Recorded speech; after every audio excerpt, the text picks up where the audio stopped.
The year is 1929. Nut market at an all-time high. American squirrels are rich, happy, fluffy-tailed creatures. New squirrel technologies are coming out every week. Automated nutcrackers, leaf-powered elevators, and the revolutionary acorn signal radio. It is honestly a fantastic time to be a squirrel. Under the shade of the great oak, the squirrel president holds a grand speech. We squirrels are closer than ever to final victory over hunger. The forests are full, our trees are strong, our nuts are plentiful. Squirrels cheer, they dance, they bury nuts they will probably never find again. Then, one day later, nuts go to zero. 12 million squirrels become unemployed. Nut factories shut their doors. The entire forest economy collapses. Nest values drop. Winter storage empties out. It is the Great Nut Crash of 1929. So how did this giant nut-shaped disaster even happen? To answer that, let's go back to the past. 1918. The Great Nut War ends. World War I is over. Millions of squirrel soldiers return home, their tails proudly fluffed. But they discover that many of their old jobs have been taken by mechanical nut sorters.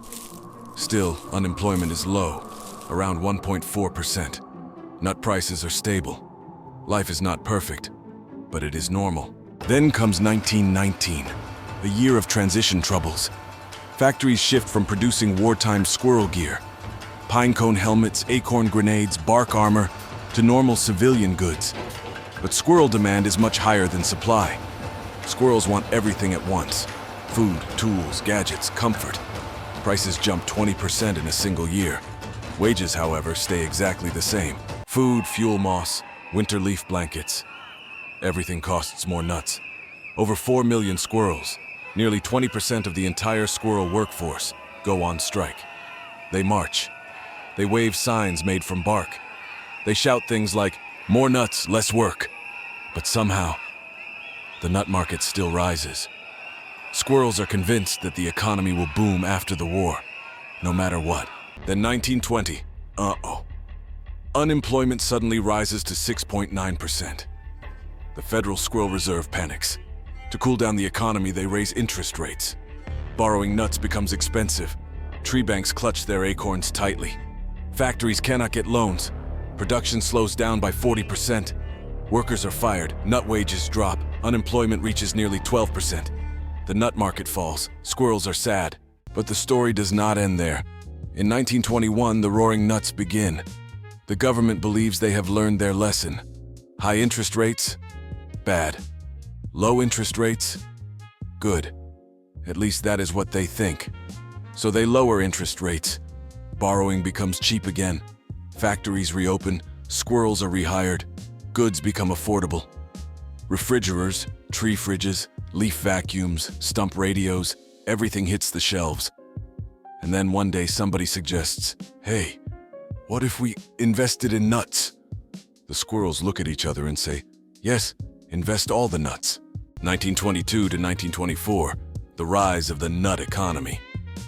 Wages rise, but slowly. Debt rises much faster. Squirrels borrow more. Tree banks hand out nut loans like maple syrup. Working-class squirrels begin investing. Not just the wealthy squirrels at the tops of the tallest oaks. The nut market continues to climb. Squirrels chant in the branches. Nuts only go up. The squirrel government lowers interest rates again. Borrowing becomes ridiculously easy. Tree banks barely supervise anything. If you have a tail, you get a loan. 1925. Everything is nuts. 75% of household goods are bought on credit. Most squirrels do not even own their leaf toasters. They just own nuts for them. Meanwhile, real estate nuts boom in the Florida forest. Newspapers proudly claim, "Florida, where nut value always rises." Squirrels swarm south to buy land they absolutely cannot afford. Borrowed nuts are everywhere. Then a hurricane wipes out Florida. Trees destroyed. Nests gone. Land values collapse overnight. Many squirrels lose everything. Banks lose even more. But the forest does not panic for long. Instead, they simply redirect their investments back into the nut market. Because remember, nuts only go up. From 1926 to 1927, bubbles everywhere. Company profits start to slow down. Corporations quietly borrow nuts to fake growth. Workers' wages stagnate, but debt soars to 120 billion nuts, about 2 trillion nuts in today's terms. Most of the squirrel economy now runs on borrowed nuts, not real income. The government lowers interest rates. Again, foreign squirrels start investing too. Companies borrow nuts to buy their own company nuts, inflating prices artificially. Teachers invest, barbers invest, janitor squirrels invest. Even squirrel voice actors now boast about their nut portfolios. Newspaper headlines scream, "A new era of prosperity, nut market soars." Nut prices rise 30% in a single year. In 1928, warning bells ring. Some economists and a few worried squirrels point out that prices are rising much faster than actual nut profits.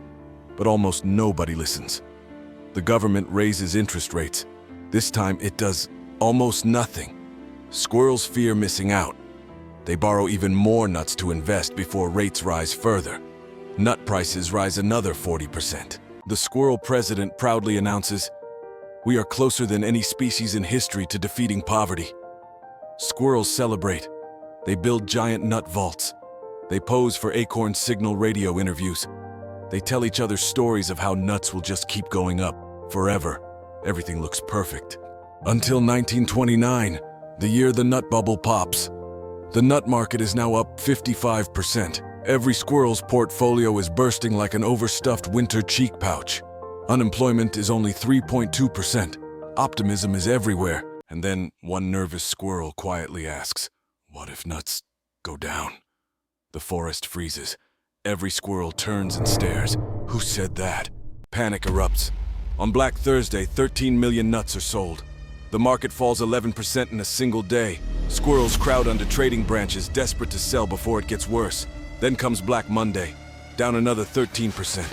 Then Black Tuesday, 16 million nuts are sold, a record. The market loses 14 billion nuts in a single day. In total, prices fall about 40% in just 1 week. Squirrels go bankrupt. Borrowers are ruined. Tree banks collapse. And just like that, the Great Nut Depression begins. From 1930 to 1933, unemployment rises year after year, 8.7%. 15.9%, 23.6%, finally, 24.9%. 1 in 4 squirrels has no job, no nuts, no winter stash. Over 12.8 million squirrels struggle to survive. 4,000 tree banks shut their doors. Trading with other forests collapses. Shanty nests rise along dead tree lines. Formerly, wealthy squirrels now stand in nut lines hoping for a handful of acorns. The squirrel president does very little, and the forest grows even more desperate. Eventually, the squirrels vote in a new leader, hoping for change. The forest has hit rock bottom. Empty trees, empty paws, empty nut caches. The Great Nut Crash of 1929 shows what happens when an entire economy is built on borrowed nuts, unchecked optimism, and the belief that this time it's different. Sure, this is all just squirrel history. But as we listen to this story, a question hangs quietly in the air. Good thing a disaster like this will never happen again, right? Right? Rustling leaves intensify.